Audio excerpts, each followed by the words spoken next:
ओमकार नाद का ये सामूहिक जाप, ये जो दिव्य जाप है, इसकी ऊर्जा अपने आप में एक विशेष स्थान रखती है हमारे सामाजिक जीवन में। हमारी सामूहिक शक्ति का ये एक तरह से परिचायक है और इसी सामूहिक शक्ति की बदौलत पिछले 1 साल से हमने अपनी इस सांस्कृतिक धरोहर, जो कि ये सोमनाथ मंदिर है, ये भव्य मंदिर, इसको अब तक टिकाए रखा है। सोमनाथ मंदिर जो है वो विनाश और पुनरुत्थान की सबसे बड़ी मिसाल है और इसी मिसाल को, इसी सामूहिक शक्ति को, इसी शौर्य को सेलिब्रेट करने के लिए सोमनाथ स्वाभिमान पर्व जो है, इस ओमकार नाद के जाप से उसकी शुरुआत हुई है, जो 1 साल तक चलेगी। और खुद प्रधानमंत्री नरेंद्र मोदी उसी विश्वास को रीअफर्म करने के लिए, उसी विश्वास को पुनर्स्थापित करने के लिए इस सामूहिक जाप में शामिल होंगे। इसकी दिव्यता का अनुभव पूरा देश नहीं, पूरा विश्व करेगा। और क्यों ना हो, क्योंकि सोमनाथ मंदिर जो है वो पिछले 1000 साल की जो हमारी अटूट आस्था है उसका प्रतीक है। और ये जो हमारी सामूहिक शक्ति का प्रतीक है, ये हमें विश्वास दिलाता है, हमें याद दिलाता है हमारे सांस्कृतिक मूल्यों की, और हमारी जो साहस की परंपरा है उसको आगे बढ़ाने की हमें प्रेरणा देता है। सदियों से करोड़ों लोगों की आस्था का केंद्र बना हुआ है, श्रद्धा का केंद्र बना हुआ है सोमनाथ का ये मंदिर। लेकिन आक्रमणकारियों ने इसे निशाना बनाया क्योंकि उनका उद्देश्य था विध्वंस। लेकिन आपको बता दें, सोमनाथ की गाथा जो है वो विध्वंस की गाथा नहीं है, वो 1000 साल से चले आ रहे करोड़ों लोगों के स्वाभिमान की गाथा है। उस स्वाभिमान की जिसने इसे पुनरुत्थान का एक प्रतीक बनाया। जितनी बार ये टूटा उतनी बार उसी अदम्य साहस की बदौलत सोमनाथ मंदिर को दोबारा खड़ा किया गया और आज ये पिछले 1000 सालों से उसी स्वाभिमान का प्रतीक बना हुआ है। और अब जब ये स्वाभिमान पर्व हम बना रहे हैं, तब आप देख सकते हैं ओमकार नाद की जो ये दिव्यता है वो करोड़ों भारतीयों में, करोड़ों हिंदुओं में उसी ऊर्जा का दोबारा संचार करेगी। 1000 साल पहले जब सोमनाथ मंदिर पर पहला आक्रमण हुआ था, तब आक्रमणकारियों ने, उन आक्रांताओं ने इस स्ट्रक्चर को तो डिमोलिश कर दिया था, इस मंदिर के पौराणिक स्ट्रक्चर को। लेकिन जो इसकी आत्मा है, हमारे आध्यात्म की शक्ति जिसका आधार है, उसको वो डिस्ट्रॉय नहीं कर पाए थे, उसको वो खंडित नहीं कर पाए थे। और उसी की बदौलत ये मंदिर उसी वक्त दोबारा, उसी साल दोबारा इसका पुनर्निर्माण शुरू हुआ, ये दोबारा खड़ा हुआ। फिर इस पर कई बार आक्रमण हुए और ये इसका पुनरुत्थान होता रहा, क्योंकि आप स्ट्रक्चर को तो डिस्ट्रॉय कर सकते हैं, लेकिन जो आध्यात्म की शक्ति है, जो इसकी मूल आत्मा का स्रोत है, उसको कभी डिस्ट्रॉय नहीं कर पाए। और उसी का जो एक आधार है, उसके स्तंभ के रूप में ये मंदिर जो है खड़ा हुआ है। और इसका जो ये मॉडर्न स्ट्रक्चर है, इसी साल उसके भी 75 साल, यहाँ इसकी प्रतिष्ठा के 75 साल पूरे हो रहे हैं। इसलिए जो देशवासी हैं उनके लिए ये दोहरी खुशी का मौका है और उसी उल्लास को, उसी विश्वास को, उसी शक्ति की ताकत को यहाँ पे सेलिब्रेट किया जा रहा है स्वाभिमान पर्व के तौर पर। और जो एक बार फिर से करोड़ों लोगों को, जो कि इस मंदिर में संस्था रखते हैं, संस्कृति के आधार के इस केंद्र में श्रद्धा रखते हैं, उनके विचारों को मूल रूप से सुदृढ़ करेगा।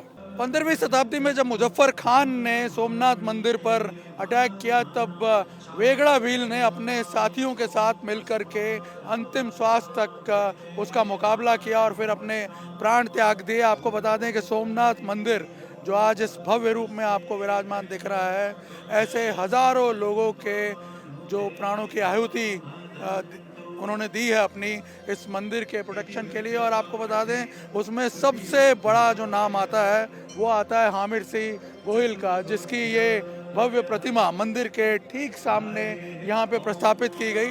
प्रधानमंत्री नरेंद्र मोदी जब गुजरात के मुख्यमंत्री थे, उन्होंने ये प्रतिमा प्रस्थापित की। सिर्फ मध्यकालीन युग ही नहीं बल्कि मॉडर्न टाइम्स में भी सोमनाथ मंदिर जो है उसने काफ़ी संघर्ष झेले हैं, और उन सबको झेल के आज ये भव्य और दिव्य रूप में यहाँ आपको विराजमान दिख रहा है। मोहम्मद गजनवी से लेकर के औरंगज़ेब के हमलों को सहन करते हुए पुनरुत्थान का ये प्रतीक जो है ये इस तरह से हमेशा अडिग रहा।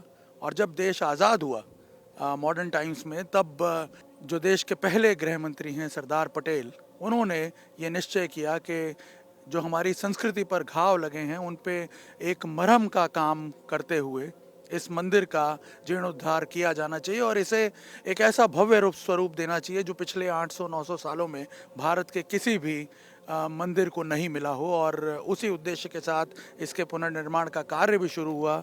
1951 में जब ये मंदिर बन कर के तैयार हो गया, इसकी प्रतिष्ठा होनी थी, तब देश के पहले राष्ट्रपति इसकी प्रतिष्ठा करने आने वाले थे। और तब जो पहले प्रधानमंत्री थे पंडित जवाहरलाल नेहरू, उन्होंने हालांकि इसका विरोध किया था। उन्होंने ये कहा था कि इससे पूरे विश्व में एक गलत मैसेज जाएगा, गलत छाप पड़ेगी कि भारत एक पर्टिकुलर जो सेक्टर है, एक जो सेक्टेरिज्म है, उसको बढ़ावा देने का काम कर रहा है। लेकिन सरदार पटेल का जो उद्देश्य था वो इसे किसी एक धर्म या संप्रदाय के साथ जोड़ करके नहीं देखते थे। वो हमारे जो एक सिविलाइजेशनल जो रिवाइवल है उसके तौर पर इस मंदिर को देखते हुए उसी उद्देश्य के साथ उन्होंने इसका पुनर्निर्माण का कार्य शुरू किया था। और जो पहले राष्ट्रपति थे डॉक्टर राजेंद्र प्रसाद, उन्होंने उस बिलीफ में विश्वास जताते हुए वो यहाँ आए और उन्होंने इसकी प्राण प्रतिष्ठा की।